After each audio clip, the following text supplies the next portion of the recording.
Welcome, welcome, welcome. I'm back with another one. Today I'm just taking a moment to go over steps to learning math for anyone who may need it. It may not be you. So steps to learning math, meaning we learn math from whole to part to whole.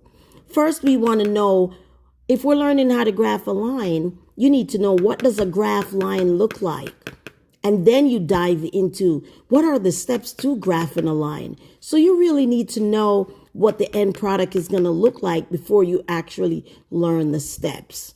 Here are my 5 quickie steps. I make connections when I teach math or when I learn math. I name it and I define it, so I have a good understanding of the meaning. For example, if I'm doing perimeter, I need to name it. What is a perimeter? I look it up. Oh, what is a perimeter in life? What does this word really mean? And I make my connections.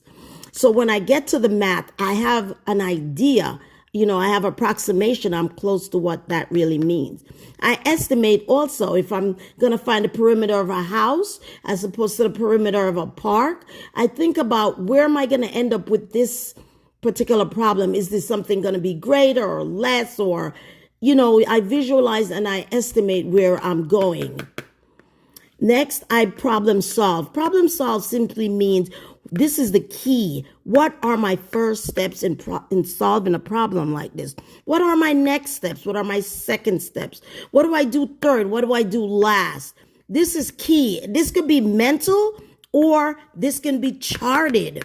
All right. I used to tell my students, chart your steps so that when you go back to attack the problem, you know what to do first. You know what to do second. You know what to do last.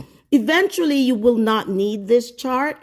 But if the math is challenging or tricky for you, you need to chart it until you no longer need it. It becomes second nature, then you can destroy it. And my final tip, you got to practice. You got to do it over and over and over till you know it right before that quiz. Or if not, you're not going to make it.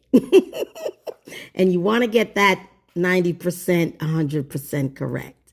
What say you? Do you have another key step that I need to add to my tips and strategies? If so, please comment. Don't forget to like and don't forget to follow.